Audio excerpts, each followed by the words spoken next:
وعلى آله وصحبه أجمعين. Kajian Tauhid halaman 10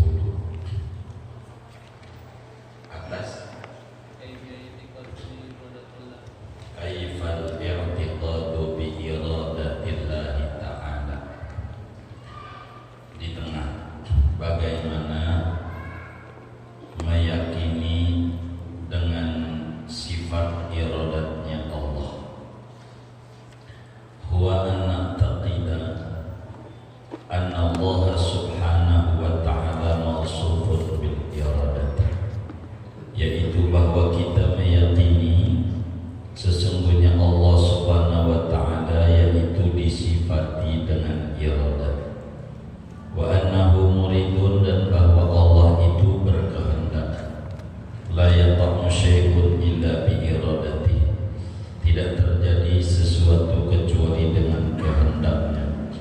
Fa ayyu syai'in aradahu kana wa ayyu syai'in lam yuridhu fa innahu la yumkinu an yakuna.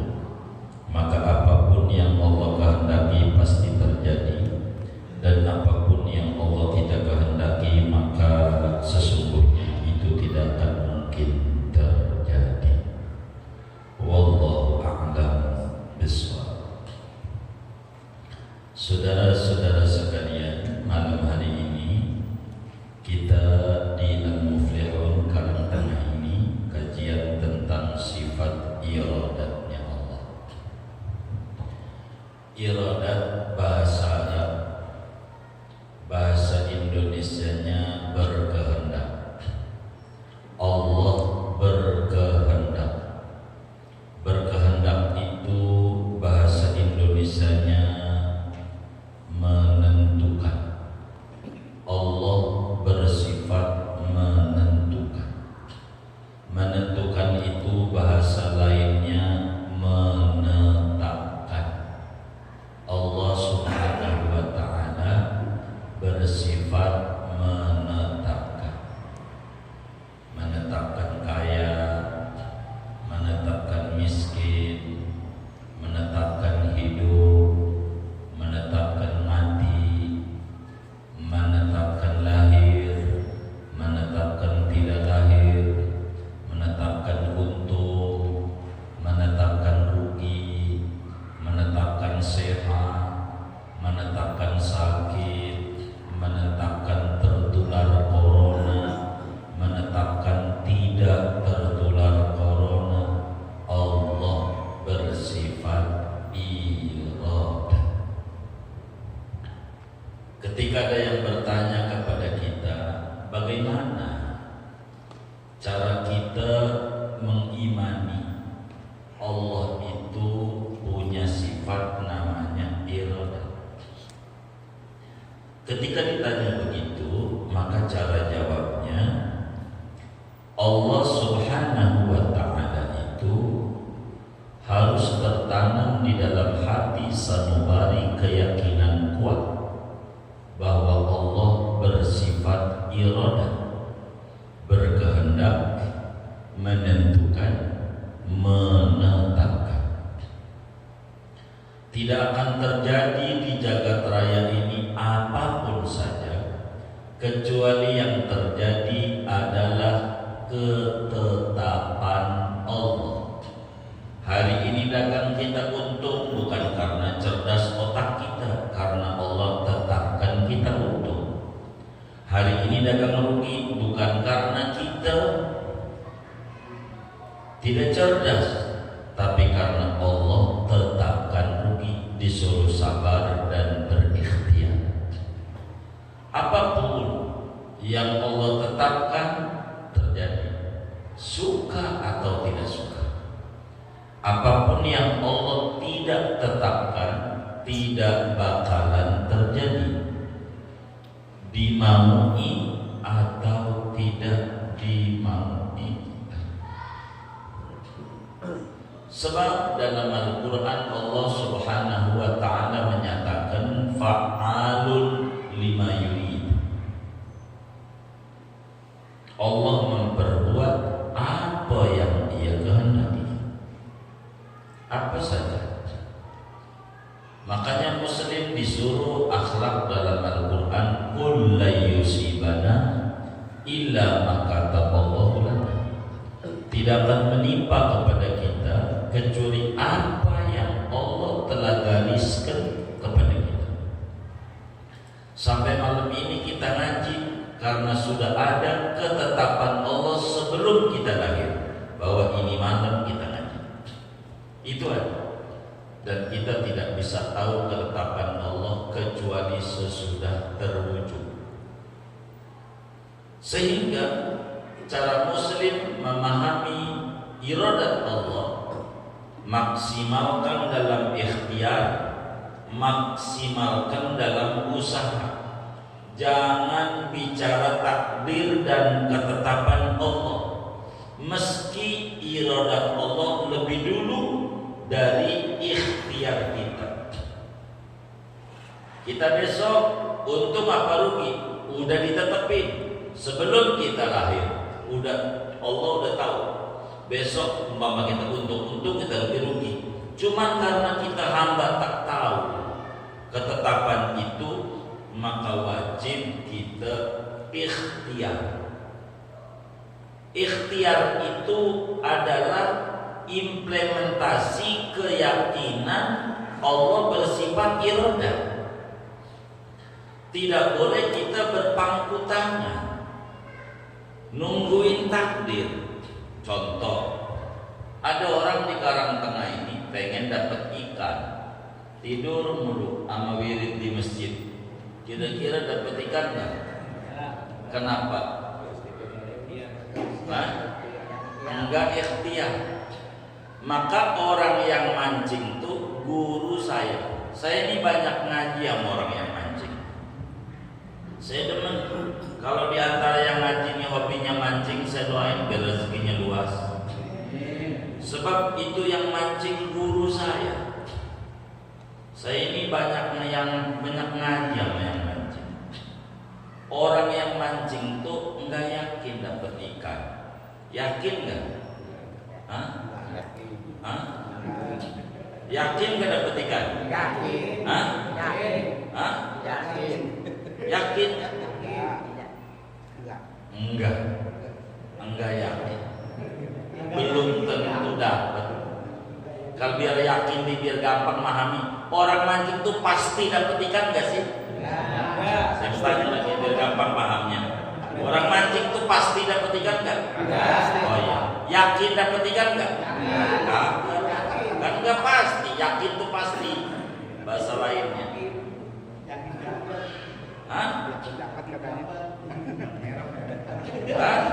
Orang yang mancing tuh pasti dapat ikan enggak? Enggak. Yakin tuh sama dengan pasti. Jadi orang mancing tuh yakin dapat ikan enggak? Enggak. Cuman pertanyaannya begini. Saya pengen dijawab yang kencang. Sebab berada kurang dengar belakangnya corona. Saya mau tanya, orang yang mancing tuh pengen dapet ikan gak? Pengen. Saya nggak nanya begitu dari tadi. Kan? Jadi pengen dan pasti nggak boleh disamakan. Begitu. Yakin bukan sama dengan pengen, bukan. Yakin sama dengan pasti, bukan yakin sama dengan pengen. Biar kita bisa bedain. Betul nggak? Baik. Orang yang mancing itu pasti dapat ikan nggak? Karena dia nggak pasti, maka dia harus berangkat dari rumah bawa joran, bawa pelet, kadang pakai keju kerang. Benar? Itu begitu. Dia bawa joran dah pergi lama. Kadang mau Greenland dah. Terserah aja. Kadang ke Cipondo, Pondok Baru tuh.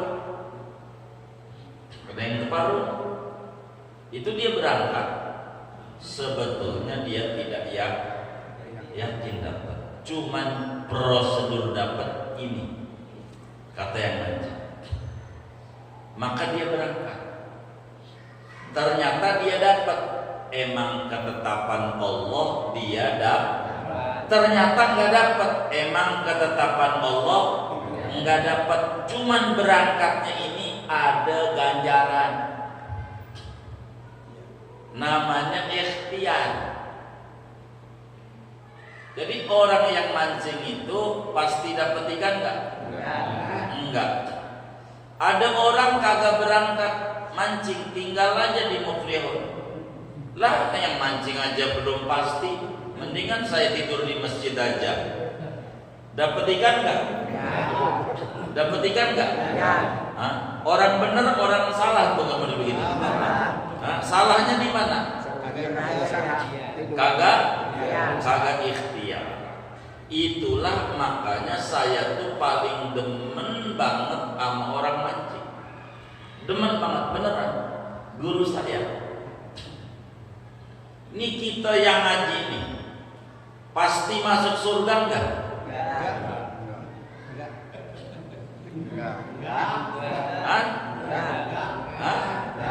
Kita yang ngaji nih pasti masuk surga enggak? Enggak pasti. Kepengen masuk surga enggak? Karena kita kepengen maka kita ngaji. Berangkat dari rumah ke majelis ini namanya mancing. Ikan tuh bahasa agamanya namanya surga. Ikan. Ngaji tuh namanya mancing. Ada orang tidur mulu di rumah, ngaji kagak, pengen masuk surga. Orang bener orang kagak? Tanya nih.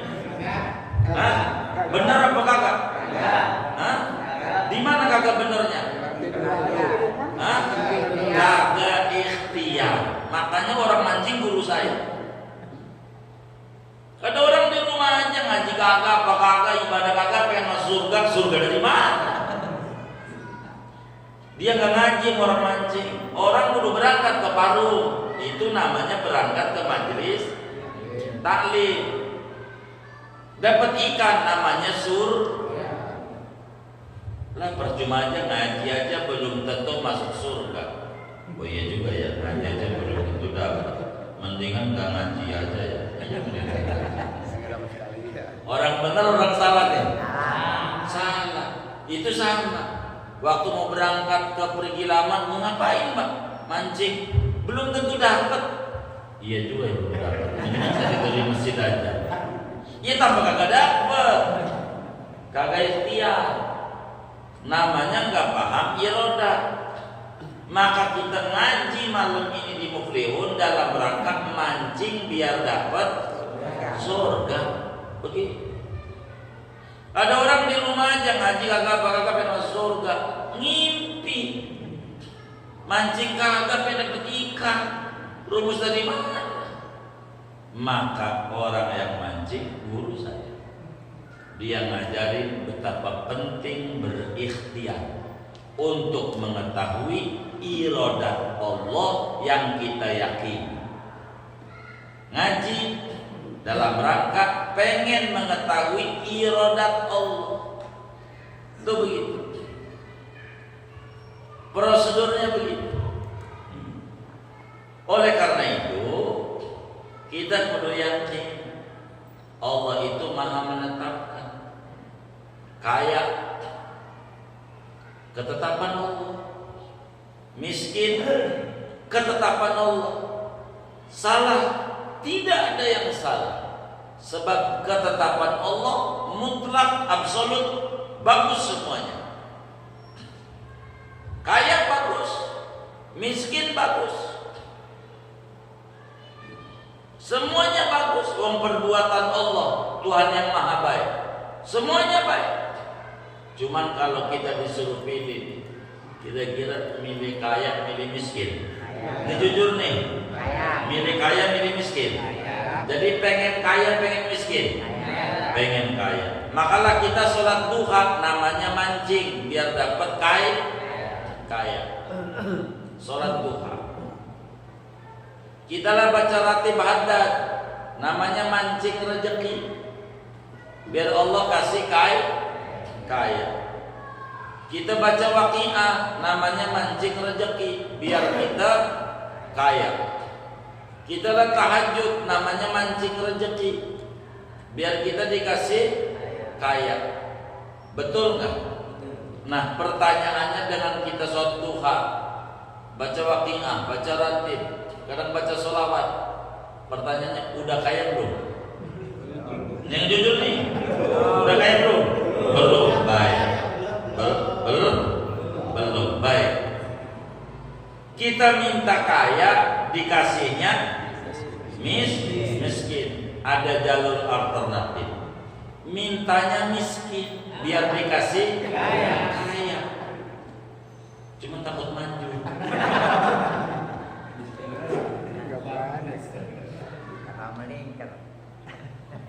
Lah, kita minta kaya, dikasihnya lebih balik.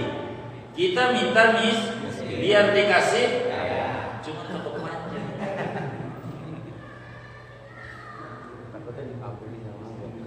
Takutnya dikabulin sama Allah. Lah itu kita minta kaya, mau dikabulin bukan Masih miskin, apalagi minta miskin. Apalagi minta miskin. Enggak lah. Masalah kaya dan miskin kan urusan ketetapan Allah. Tandanya kita minta kaya dikasihnya, nah dibalik kita minta miskin biar dikasih, enggak berani. Padahal kaya dan miskin di mata Allah sama aja. Pertanyaan, kaya itu ada ganjarannya enggak? Saya mau tanya, kaya itu ada ganjarannya enggak? Hah? Siapa yang netepin kaya? Jadi ganjarannya buat. Jadi kaya itu ada ganjarannya enggak?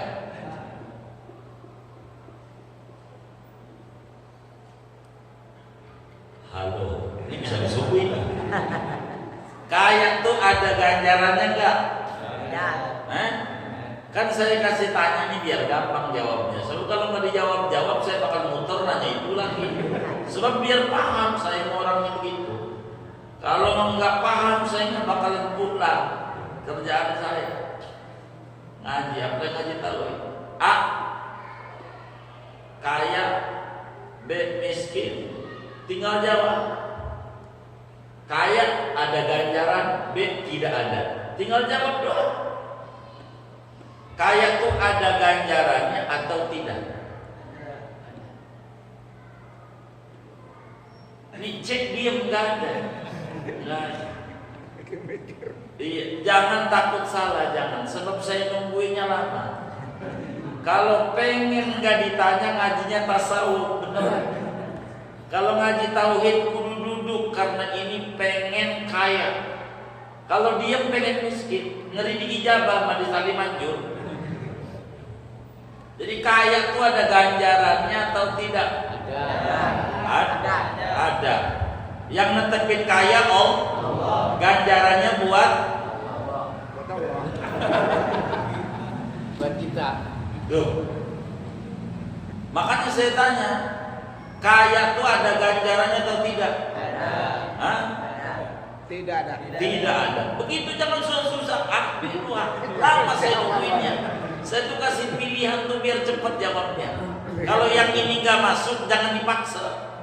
Jangan maksain sesuatu sekrup yang nggak masuk pada bautnya. Baut nggak masuk pada sekrup, jangan dipaksa. Ganti. Nanti salah saya benerin.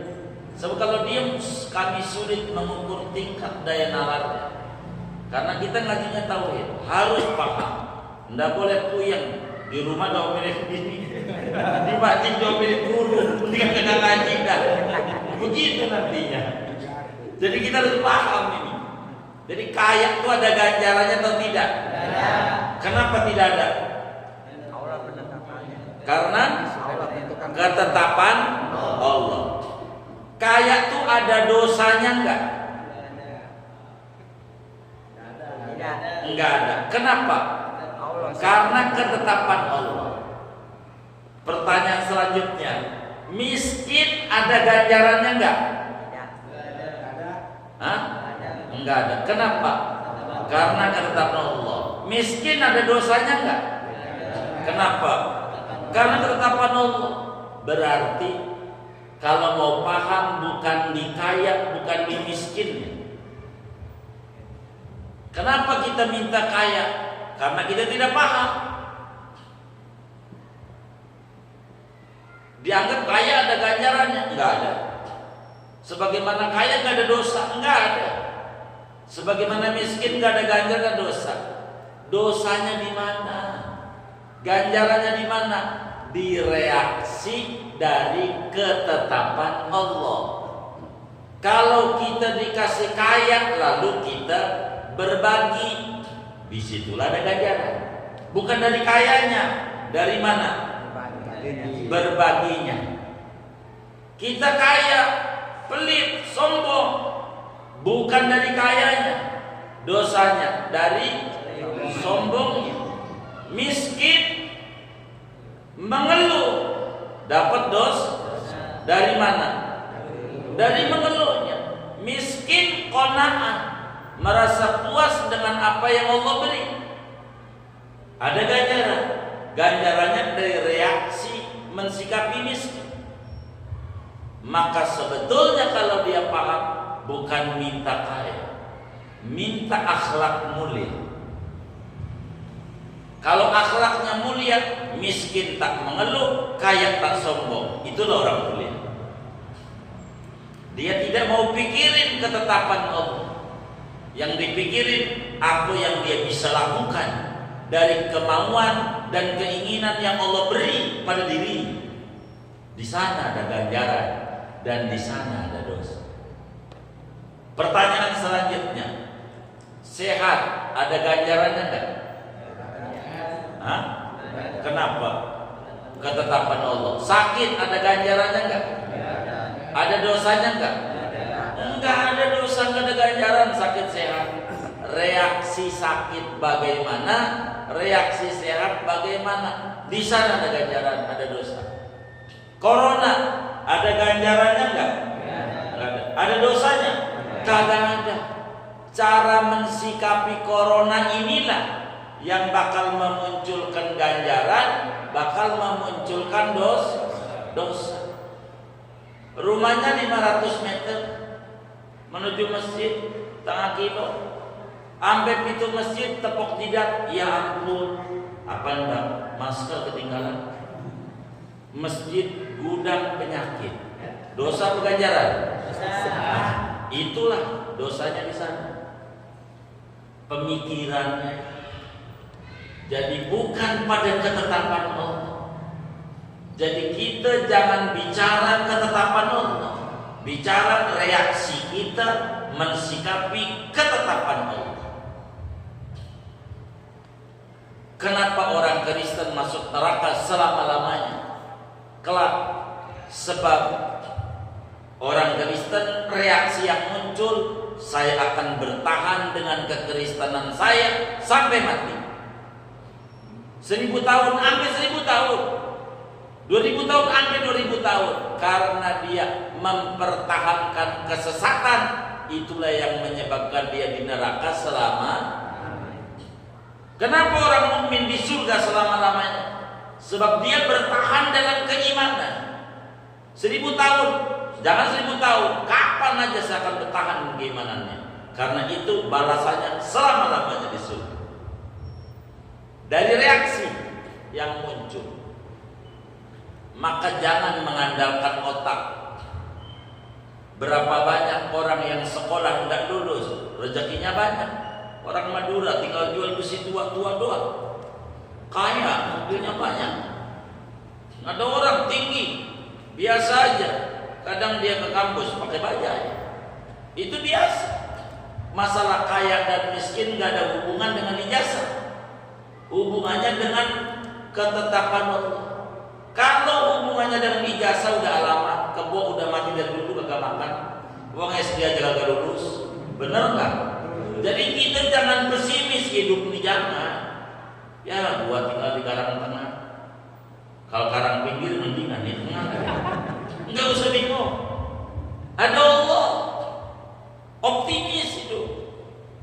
Maksudnya gua miskin, gua turunin miskin. Ini namanya kagak paham sama tauhid. Dalam rumus Islam kayak pohon. Pohonnya durian, bisa buahnya berenuk. Pohonnya berenuk, bisa buahnya durian. Itulah rumus tauhid. Bapaknya miskin, bisa kaya anaknya.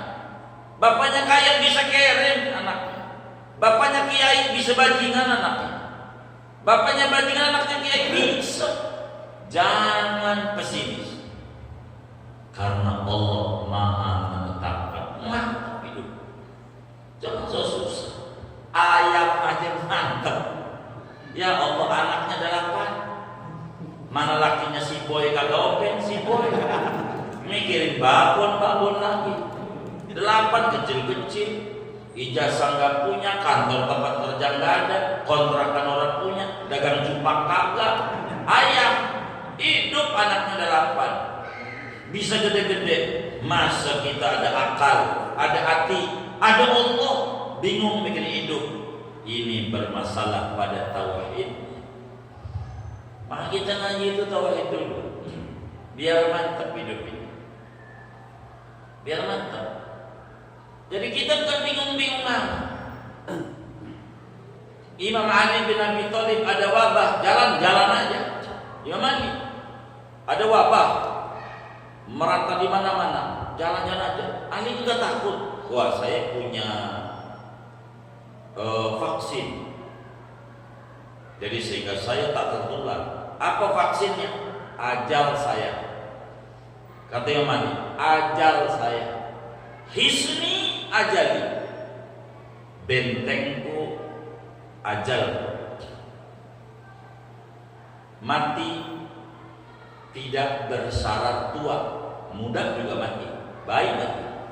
Mati tak bersyarat terpapar corona, tak bersyarat. Tak kena wabah juga sehat bisa mati. Tapi syarat mati hidup, dan semuanya itu ada pada kita. Ngapa kita takut? Orang hidup pasti mati. Mau terpapar mau kagak, biasa aja. Jangan sampai ngumpet mulu di rumah, ndekem. Timbang baca WA mulu, yang isinya corona mulu sama TV. Tambah mumet, salah kita. Quran kayak biar tenang, ziarah kubur kuali kayak biar tenang. Jadi biar gak mumet-mumet apa, biar ketemu inspirasi. Inilah hidup. Ini gak jelas di sekarang. Maka disebutlah kehidupan kita namanya new normal. New baru, normal waras, baru waras. Bagaimana? Sekolah kagak dikasih nilai apa kepala sekolah ini? Kagak sekolah dikasih nilai. Nilainya kagak kecil lagi gede. Kagak sekolah dapat 8. Apa kan nilai bohong, tamannya bakal ditanya mau nilai apa? Nggak tahu nggak ada guru kagak ini? Nggak ada. Alhamdulillah. Tuh begitu. Ini nilai apa ini? Nilai ini dikasih nilai 6 marah. Ini nggak standar KKN. Kagak bener ini. Ini nilai apa ini? Pembodohan ini. Sekolah kagak dapat nilai.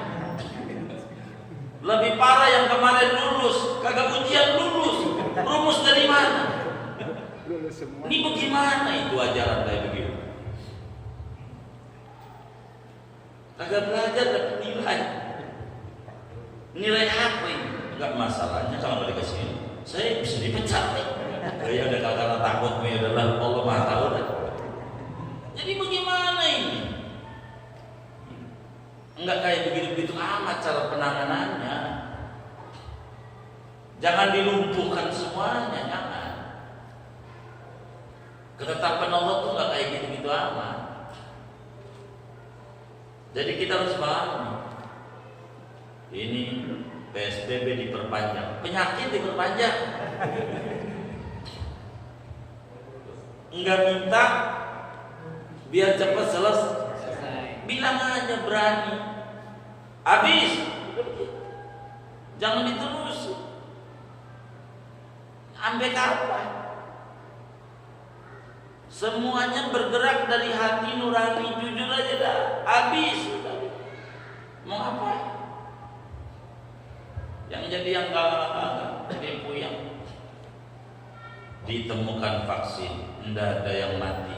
Kira-kira udah ditemukan vaksin ada yang mati nggak? Iya mati juga, orang hidup mati. Jadi bukan karena vaksin aman udah, kagak, mati juga. Karena itu Allah yang tetapin.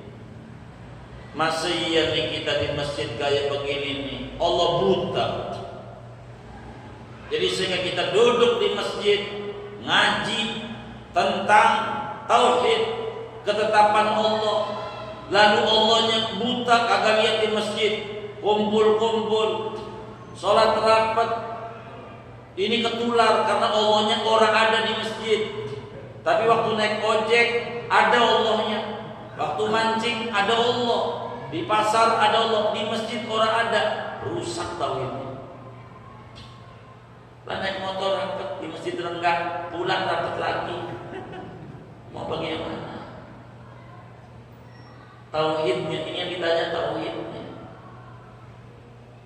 Dohor ada jenazah, waktu sudah renggang ada jenazah rapat. Lah dohor fardu ain, jenazah fardu kifayah. Fardu kifayah rapat. Bila fardu kifayah rapat, apalagi fardu ain. Tahlilan rapat. Mancing aja nggak berjarak mancing. Beneran. Jadi ini penanganan tauhid. Ada masalah pada tauhid kita. Oleh karena itu mantepin tauhidnya. Allah. Endekem. Tambah lemet, belum bini. Kalau ayam sing ngerem itu betelor, belum nih ngerem mulu. Tambah puyeng. Diajak puyeng, ditambah dengan bini, tambah lemet. Itu bisa stroke. Penyakit ringan, berat, segerobak aja berat, apalagi stroke. Benar enggak? Ya Bapak nanyakan ini. Maka saudara, orang yang paham iroda, hidupnya optimis.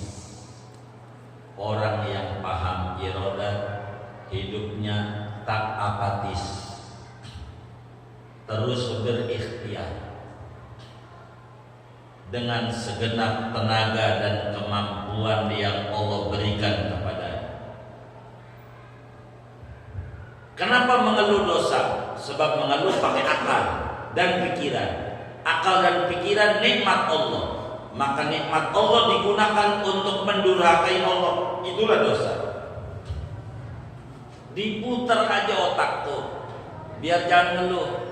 Kita kebelinya tempe, putar otaknya. Hari apa besok? Rebo, tempe bacem. Kamis, tempe goreng. Jumat, tempe orek. Sabtu,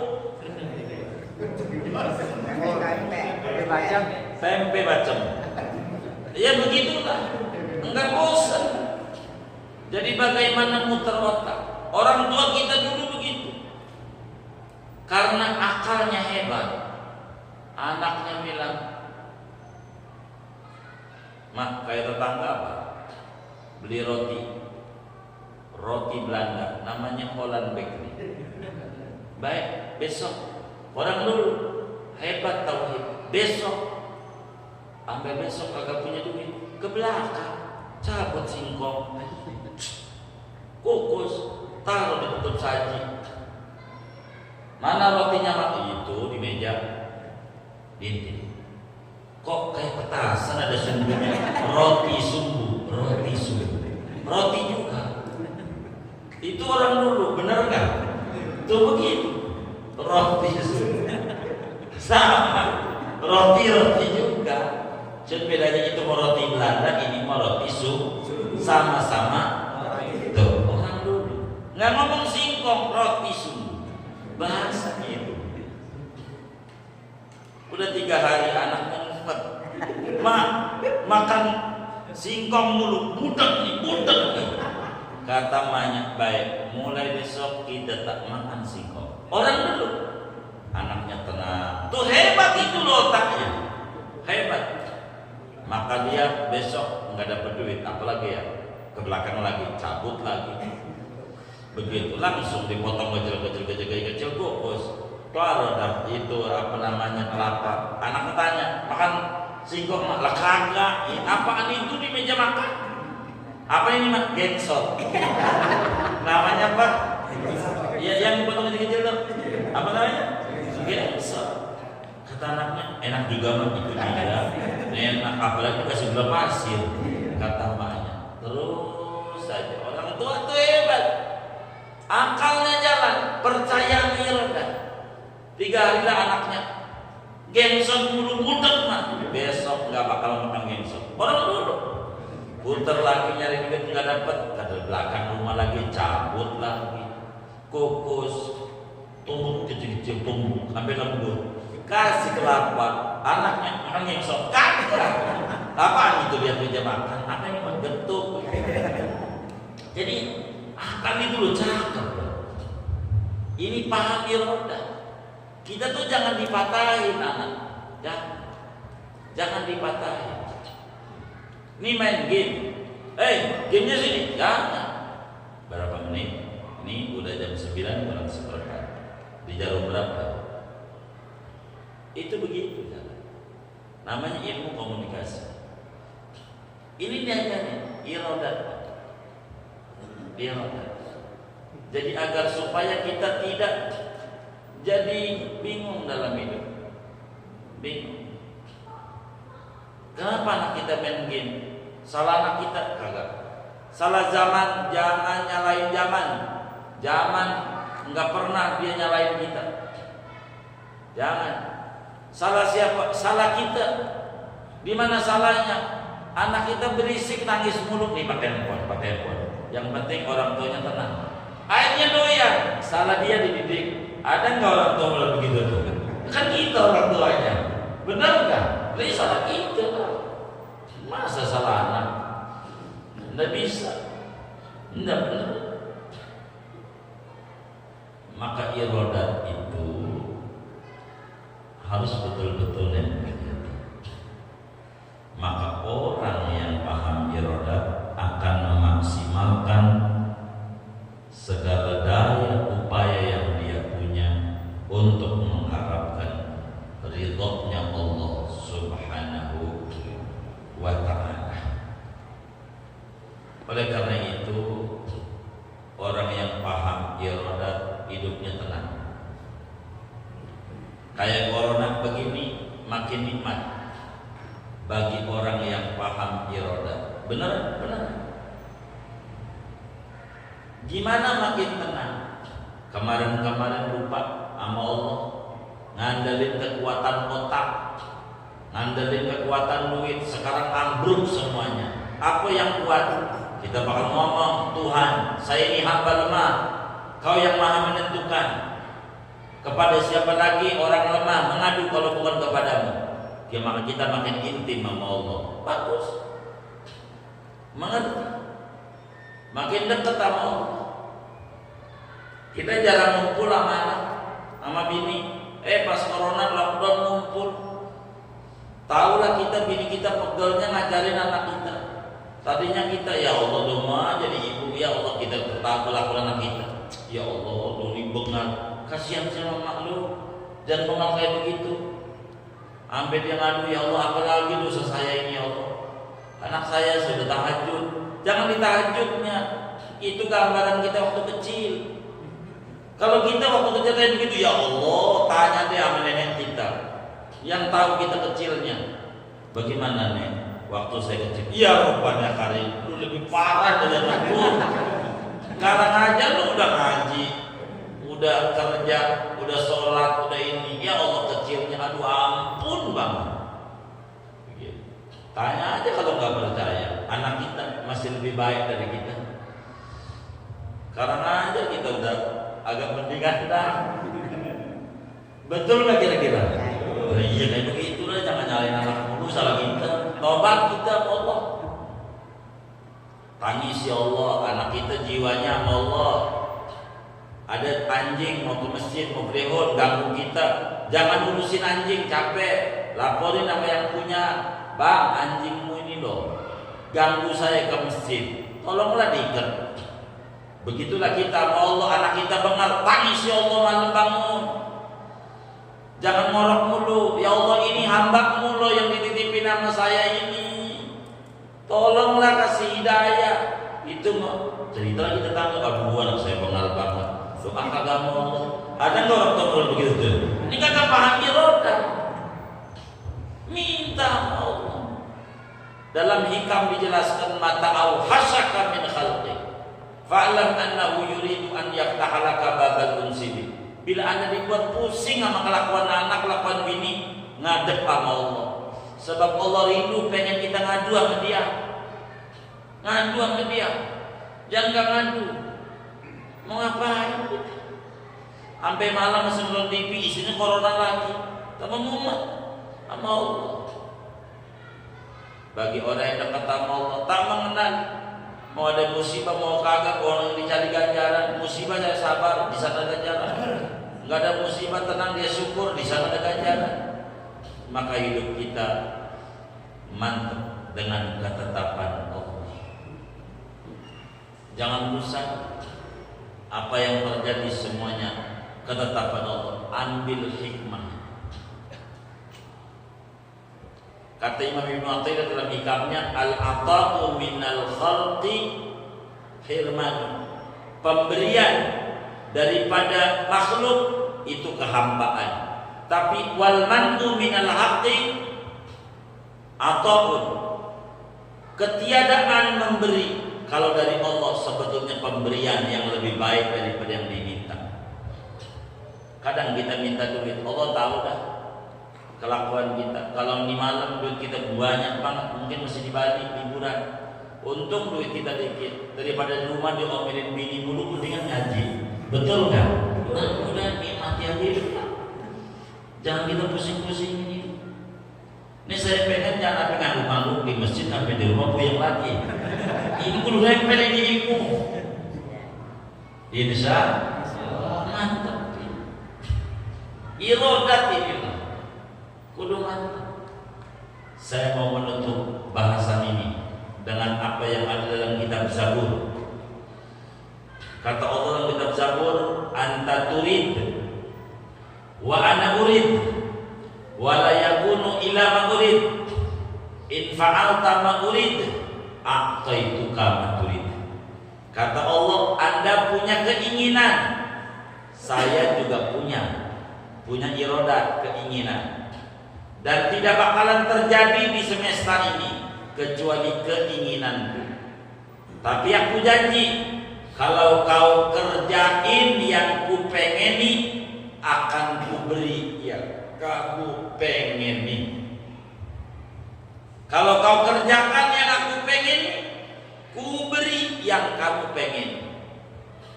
Kalau kita belum diberi, berarti kepengenan Allah belum kita kerjakan. Kerjakan yang maksimal. Kerjakan. Jangan.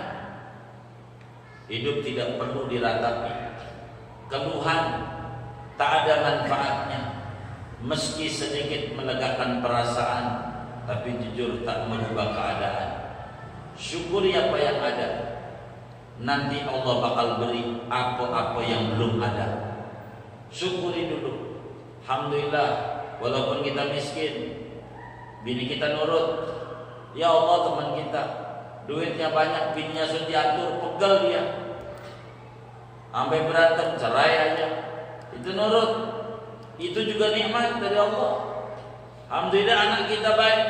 Ya Allah, teman kita nanya kena narkoba, capek dia ratusan juta, ambil kontrakan melayang.